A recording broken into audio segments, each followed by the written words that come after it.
Yeah, but we're very glad he's with us. Maybe as people come in, I'll go ahead and Sig, with your permission, introduce you a little, and maybe a little bit of filibustering while everyone gets settled in the room. But we've had, and again, Dr. Hecker, I don't know if you were able to join us this morning, but we've had two very lively, excellent sessions, and we're so pleased that you can join us. And I'm going to start this introduction with that well-worn, but in this case, I think highly apt cliche that I'm going to introduce someone who needs no introduction because I want to. But we're very pleased to have with us here today Dr. Sig Hecker, who is Director Emeritus at the Los Alamos National Laboratory, where he spent 34 years, I didn't realize, in positions ranging from a summer graduate student to a postdoctoral fellow, director of the Center of Materials Science, director of the laboratory, and senior fellow. I'm mentioning that because, Sig, we have here today people at different parts of their career, from Richard Lawless this morning, who was first in Korea in the 1960s, as he said, hunting nukes, to some of our graduate students who are just starting out. So 34 years you rose to be director and then director emeritus of Los Alamos, and then of course joined Stanford University in 2005, where he was a senior fellow at the Center of International Security and Cooperation, including serving as co-director for 6 years. That's where I first got to know Dr. Hecker, and I think where he'll probably talk a little bit about how he first got involved in the Korean Peninsula issues. But after retiring from Stanford in August 2022, just last year, Dr. Hecker has now joined the Department of Nuclear Engineering at Texas A&M University as a professor of practice, and also as a distinguished professor of practice at the Middlebury Institute of International Studies. He's had many awards. I'm not going to go into all of them. I do want to mention the Dwight D. Eisenhower Medal in 2017, along with Sam Nunn and Richard Lugar. His book, Hinge Points, was just published, I believe, this year in January. Hinge Points, an inside look at North Korea's nuclear program, written with Elliot Serban, and I commend it to all of you. I am among the many, I think, within the U.S. government and outside the U.S. government who have benefited from not only Sig's deep technical expertise and his ability to explain it clearly to people who never took nuclear science, but also his grasp of relationships, his grasp of diplomacy, his insatiable curiosity, and his commitment to the right goals on the Korean Peninsula and in the world. And it's also, I think, very impressive to me, and I think to all of you, that also this year in January, Dr. Hecker became the chair of the board of sponsors of the Bulletin of the Atomic Scientists, which is a group, if you don't know it, created by Albert Einstein and first led by Robert Oppenheimer. And I think if you see that photograph that came out fairly recently of the doomsday clock, I recognized somebody in it. It was Dr. Hecker. But notwithstanding the rather grim message of that, I've always found Dr. Hecker to be someone of positivity and looking for solutions, a problem solver, and a great colleague. So, Sig, we're very happy to have you join us today. I think we have people settled in here, both in person and online. So, welcome. Thank you very much for your kind introduction.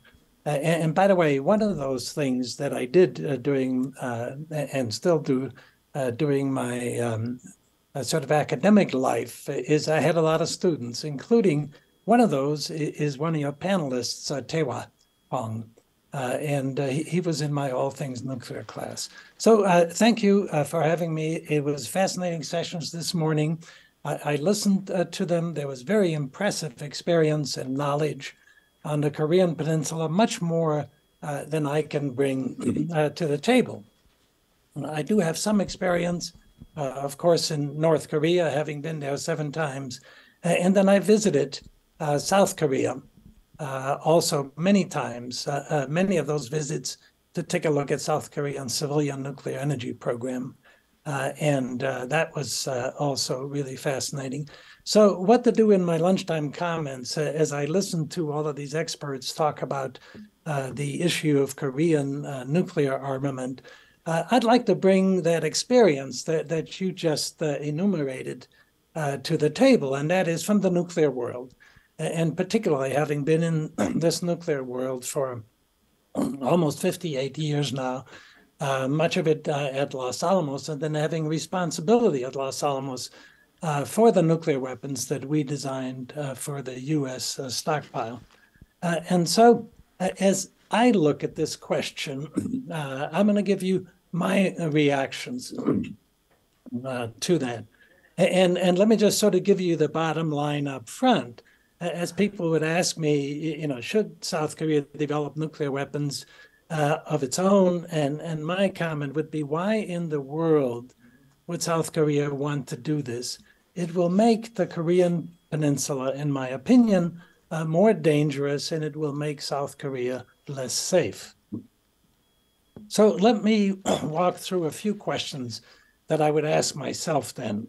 And that is, first of all, can South Korea build the bomb? And we've had some of that discussion already this morning, the question of where it's been in the past, the issue of nuclear latency now. And my answer is yes, of course, South Korea has the technical capability to build the bomb. As Andy Hong pointed out this morning, there's several issues of technical latency. There's some gaps in that latency. In my opinion, actually, the gaps are pretty big because in the end, you do need fissile materials. And the way the South Koreans have developed with, of course, U.S. help and also with international restrictions, they have not developed the capabilities for uranium enrichment and for reprocessing. There's been a lot of talk about using spent reactor fuel, of which South Korea has a lot for nuclear weapons. And even though I'm here to tell you that, yes, it's possible to make a nuclear weapon out of a spent reactor fuel, we certainly have people at Los Alamos who can do that. But you would not want to build a nuclear arsenal out of spent reactor fuel. So South Korea would have to develop those capabilities. Does it have the ability to do so? Of course, it would have the ability to do so. But really, the biggest question about building the bomb is not that if South Korea has an indigenous nuclear arsenal, it's an arsenal. It's not just building the bomb. And to build an arsenal would take a significant redirection of South Korea's overall military, both expenditures and manpower. And so it's not a simple matter. It would have to go sort of toe-to-toe with the North Koreans. As the North Koreans develop the capabilities, South Koreans would have to change their capabilities to keep up in order to have the deterrent. And so making a commitment, it's a commitment to an arsenal, and that would be a huge change in South Korea's overall military and political posture. The second question is, what about the international consequences? And of course, I realize that's going to be mostly discussed in the next panel. So again, let me just give you my quick reaction to that, and then you'll hear much more about that. I think it will be a major blow to the international, what I call the non-proliferation regime. Not just the treaty, the regime is a whole combination of treaties, of agreements, of assurances, of security alliances, of international norms and organizations such as the IAEA and so forth. And the U.S. has been the major protagonist of that regime. U.S. has invested an enormous amount of its efforts and its prestige in that regime. And to have one of its own allies break out of that regime would just be an enormous blow. But we'll hear more about that this afternoon. The third, and to me, actually, the major reason why I think it would not be wise for South Korea to pursue its own indigenous arsenal is, as I mentioned, it will make the Korean Peninsula less safe. And that is, I firmly believe in all of these, 50 plus years of being in the nuclear world, that the fewer fingers there are on the nuclear trigger, the safer the world is. And of course, that's the way Washington has tried to push it over the years. And particularly if South Korea develops its own nuclear arsenal, along with all its own nuclear postures and policies and so forth, what we'll have is essentially two inexperienced fingers on the nuclear trigger, and that is in North Korea and now in South Korea, in the hands of the president, in such a volatile, situation as North and South Korea. And that's, to me, that's sort of a recipe for a potential disaster. And if it goes it alone, then gone would be what I call sort of the steady hand of Washington, of the United States on the nuclear trigger. And, for the most part, of course, people can argue as to how steady that hand has been. But we've avoided a major escalation, not only into the nuclear arena, but also into the conventional arena. And I would say the US has sort of checks and balances that then even during the time of 2017, when we on the American side had an inexperienced president, rather volatile president, that had his hands on the nuclear button, as he called it, we did have within the US sort of these checks and balances. And I wrote an article back then, and I mentioned it in my book also, is when I was really worried, to my way of thinking, it was the most dangerous time, sort of in the summer of 2017, with Trump and his finger on the nuclear button. We had what I called control rods, the political equivalent of control rods. Control rods is what you put into a computer. You lower them in order to tone down a nuclear reaction to make sure that you don't have a meltdown. Well, those control rods at the time were Secretary of Defense Jim Mattis, Secretary of State Rex Tillerson. And they were able to get us through those difficult times into the 2018 when we actually had some real dialogue with the North Koreans. And so I think that's a critical aspect, is precisely that steady hand of the American government. We've avoided the escalations that we're worried about. And I would be enormously concerned, both for the Korean Peninsula and its implications to the international arena, of the situation where we have two presidents or two leaders in North and South Korea with the potential of miscalculations and the potential of escalations. And then the last thing that I want to talk about is sort of what I view as the economic consequences. The most immediate ones, again, since I spend a lot of time in South Korea, from Daejeon down to Busan, and looking at Doosan heavy industry, and in Daejeon looking at the nuclear fuel fabrication capabilities, South Korea today is at the top of nuclear power reactor countries and capabilities. Of course, it got that $20 billion or so contract to build the nuclear reactors in the UAE. Essentially, every other major country on the Western side of things, France, United States, has faltered terribly in costs, having gone totally out of sight for nuclear reactor construction. The Chinese and the Russians, in that sense, have done somewhat better. But the Koreans, the South Koreans, are able to build the best nuclear reactors and do it in a way that I think is sort of a major indication to the world that it can still be done.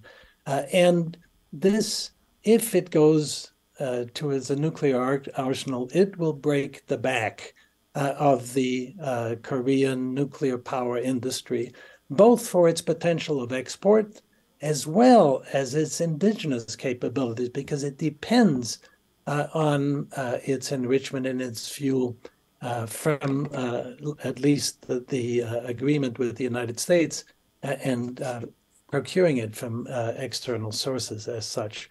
And I think that economic consequence of what it would do to the South Korean nuclear industry would then extend through much of the rest of the economy of South Korea also. And that is, it would extend to problems, for the likes of Samsung, of Hyundai Motors, of LG, and so forth. And so my view then, in looking at all of this and say, look, South Korea, after its sort of entree of looking at the potential of nuclear weapons in the 1970s and starting to develop some of the capabilities for that in the 80s, it made the right decision. It decided it's going to develop its economy. It's become an economic powerhouse. North Korea in the 80s made the decision to pursue its own indigenous nuclear weapons program, not having been able to get help from China or from Russia. And look where they are today. North Korea doesn't have nuclear electricity. North Korea doesn't have the equivalence of the economic powerhouses that South Korea does. And so why in the world would you want to go in that direction? And so again, that's my view. I found out this morning, of course, situation in terms of the public and the government is so much more intertwined and complex in South Korea. But if they want to listen to a nuclear guy who's been there, in the U.S. nuclear program, I've also visited every state that has declared nuclear weapons. I've been at their nuclear facilities. I've looked at all that. I've looked at what it takes to develop a nuclear arsenal. This is something that I would not advise my government to do if I were in South Korea. Let me leave it there. Thank you. Thank you very much, Dr. Hecker. Can you hear me? Yes, I can. Yes, Thank you can. Okay. Unfortunately, given time constraints, we have to make the Q&A incredibly short. So does anyone in the room have a question or two? We could gather them and then pose them. Oh, we're right next to me. Thank you very much, Dr. Hecker. Wonderful to hear from you. Obviously, we wouldn't have this conversation about South Korea going nuclear if North Korea didn't have nuclear weapons. So having mentioned the Trump administration and an inexperienced president, I think we'd agree with that. Did you find the efforts to try to find some accommodation, denuclearize the peninsula, possible, or did you think it was just sort of pursuing the impossible in terms of reducing the threat and therefore perhaps reducing the possibility of South Korea pursuing nuclear weapons? Well, I sort of give the 30-year history of that from my perspective in my book, Hinge Points. And there what I point out, for the 30 years, sort of starting with 1990 to the end of the Trump administration, 2020, I do actually think there was this possibility of North Korea giving up its nuclear weapons under the right circumstances. And it's because I think each one of the Kims was actually, at one point or another, looking at strategic accommodation with the United States. And that was enough of an attraction that at least it opened the path towards them giving up nuclear weapons. But as I point out in the book, we never went far enough to actually find out whether we could get them to that point. Each time at these key hinge points, we wound up making the wrong decision. So that's the way it was. I think there was a chance. So that's the answer to their question. However, now, in the past, particularly the past year, since maybe February of last year, but set into motion by the failure of the Hanoi summit, I believe now North Korea has shown every indication that it is not interested of seeking accommodation with the United States anymore. And so it will be much more difficult. And so today I would be very pessimistic about North Korea giving up its nuclear weapons. The only caution I would throw into that, I also felt that way in 2017. And in the end, the North Koreans have shown themselves to be pretty pragmatic. And if the world changes in ways that we don't really know how to predict at this point, there could be an opportunity. Thank you very much, Dr. Hecker. Your insight is welcome, and you've obviously touched on the multifaceted complexities around this issue that have motivated our effort to hold this conference to begin with. I'm sorry that we don't have more time for Q&A, but we do hope that you stay on as an audience member as we quickly transition to our third panel, which, as you mentioned, will cover the international implications, and there are so many of them, of South Korea's potential nuclear armament. So thank you again, Dr. Hecker. Okay, thank you, and thank you for allowing me to speak. I look forward to listening to the rest of the conference. Thank you.